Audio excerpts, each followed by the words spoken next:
So something very, very strange is happening in the PDP right now concerning the 2027 election. Out of the blues, the PDP announced that Goodluck Jonathan is their sole candidate, the consensus candidate. Out of the blues.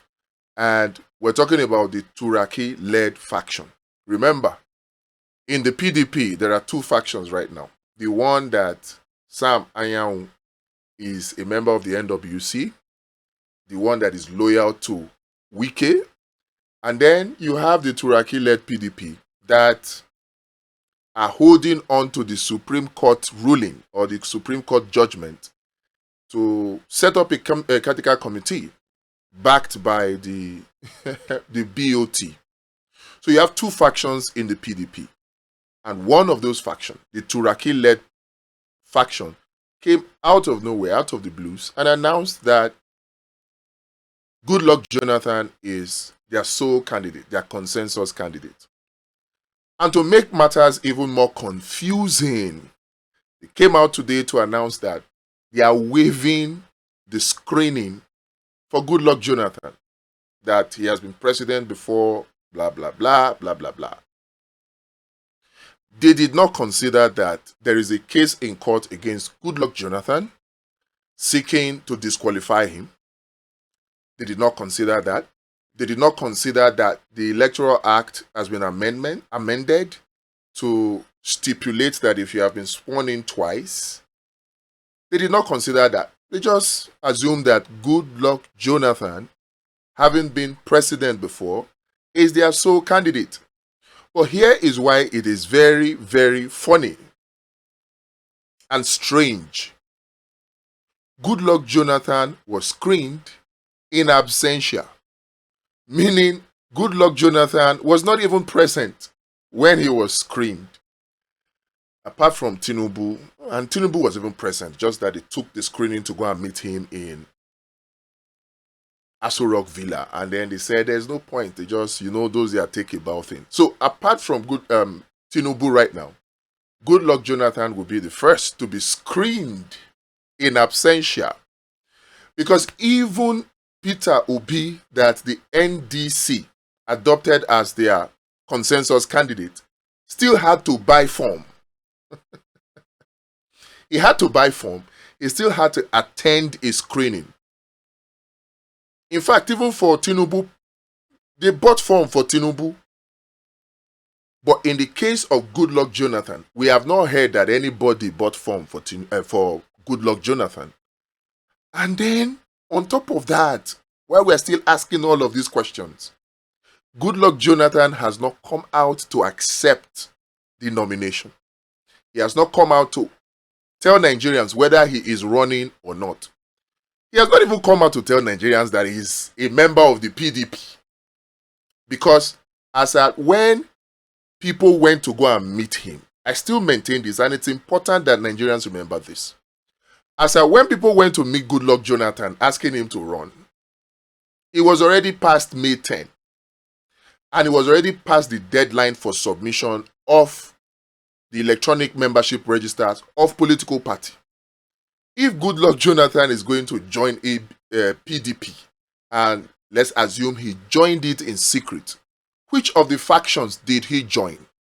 Because right now, it is one of two factions that have adopted him as their consensus candidate. Now, here is where the problem is, where everything now looks like a joke. If Goodluck Jonathan was given a form, a presidential expression of interest form, and he fills it and submits it, who will submit that form to INEC?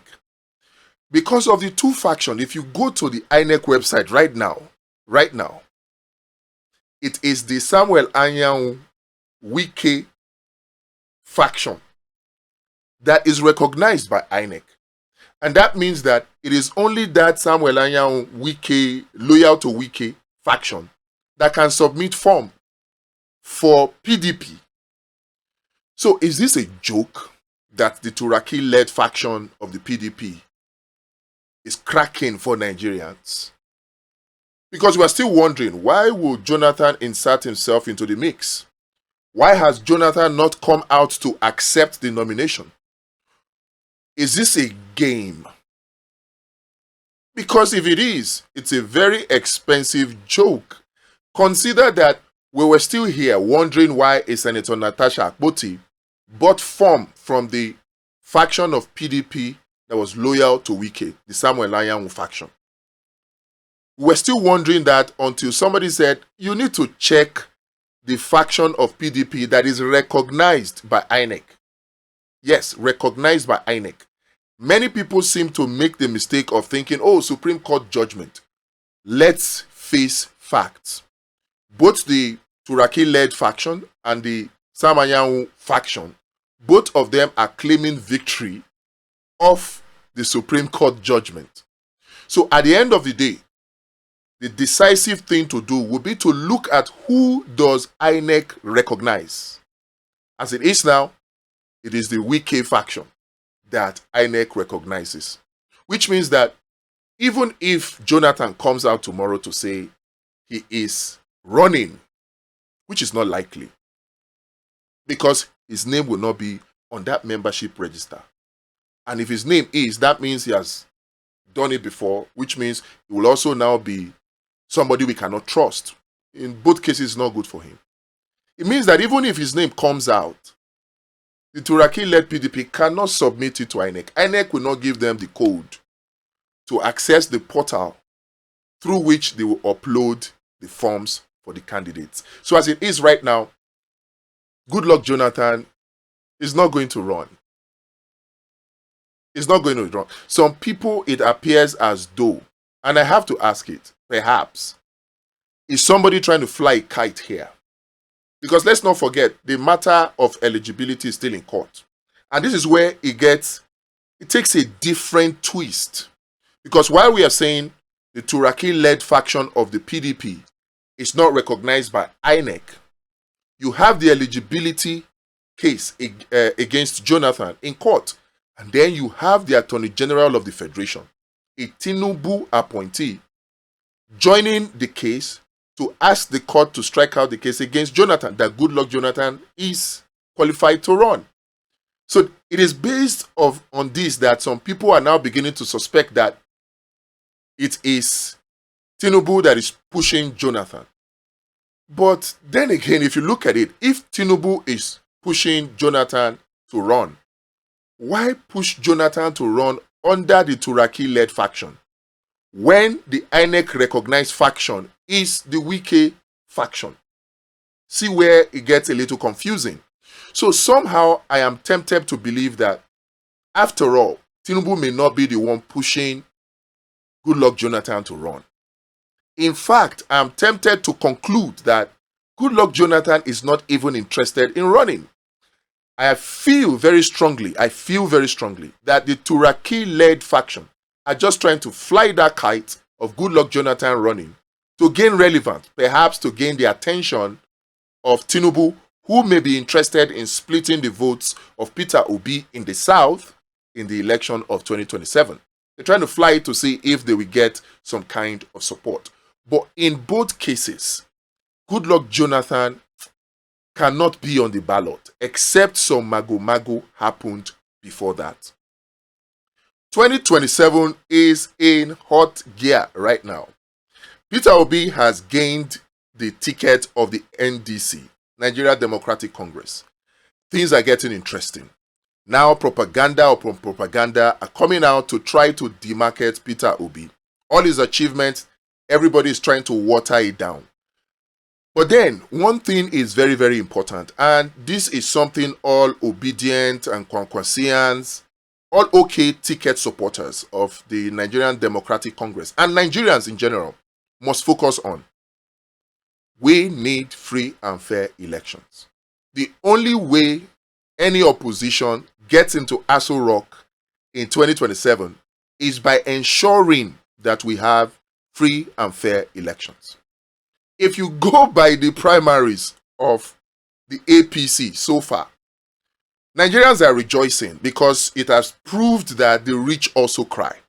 It has proved that decamping to join the APC is not protection or safeguard to protect your political interest. It is not. It may be that your sins are forgiven, you may be free from criminal prosecution for whatever monies you have looted. That may still stand. But protecting your political interest, it has shown that the campaign to APC does not guarantee it. From Neda Imaswen to Fubara to the guy from Oshimili Federal Constituency, Ngozi Okoli or something, to even Ned Wonko, to all of these persons have learnt firsthand. We cannot forget our Monina Waterman. All of them have learnt firsthand that joining or decamping to the APC does not guarantee your political interest. But then, while others are rejoicing, I am concerned because what APC has shown is that they have improved their rigging methodologies. First of all, they have come up with a new counting structure, a new counting method that progresses either arithmetically or geometrically. In fact, even exponentially. They've come up with that. But you can say that is still in the political party stage. If they can do that in the political party stage, this is where I'm concerned and really concerned about 2027.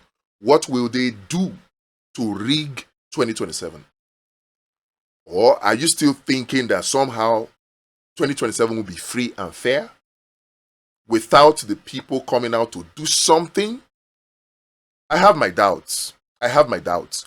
Persons are already saying that, oh, the glitch of 2023, we will not accept it. The truth is, if you don't accept it, what are you going to do about it? The impunity of rigging is at that level now. But there's something we can do. There is something we can do. Like I said before, this is not the time to have this cry mentality, this victim mentality. Oh, look at us, they want to rig us. No. This is the time to study the 2027 election, study the Electoral Act 2026, and come up with structures, strategies, methods to stop rigging. And one of such is the PU Marshal. The link is in the description. It's easy to join. Just click sign up on the site. Enter your details, your name, your state, your local government, your ward, and your polling unit. For the ward and polling unit, just pick any of the ward or polling unit, any of it. We will update it subsequently when you are posted to be a PU Marshal to a ward. But for now, upon sign up, just pick any ward. And that's it. You become a PU Marshal. And then we will now assign you to the PU polling unit where you will become a marshal. It is as simple as that. The VoteWatch is the only credible tool right now. The PU Marshal network is the only credible network right now that can guarantee free and fair elections. That's the only credible method. All of these things APC is doing, they are doing it to strike fear into the hearts of Nigerians. They are hoping that it will give them voter apathy. They are hoping that Nigerians will be discouraged from coming out so that at the end, they will get voter apathy. And of course, you know, you can only rig where you are popular or where people don't come out. So they are hoping that with voter apathy, then they can do whatever the hell they like. But with PU Marshal and VoteWatch, we can put an end to that. We can tie the hands of INEC. We can stop the impunity of the security agencies. And somebody asked, is it justiciable? Can it be tendered in court? My answer to that is a very firm yes. Because from the polling unit, we are not just entering the figures into the app alone. The PU Marshals will use their phone to take a picture of the Form EC8A. And remember, with the Form EC8A, you are covered at the tribunal. Once you get your Form EC8A, and is the one that was issued by INEC returning officer, and you are able to gather it for all of your polling units, and you are able to automatically do an electronic collation of it, and you are sure that your figures are coming from the Form EC8A, and it shows you as winner, you can go to court because you will have all the evidence that you need to defend that victory. VoteWatch is Absolutely important. If you have not joined, please join now. The link is in the description.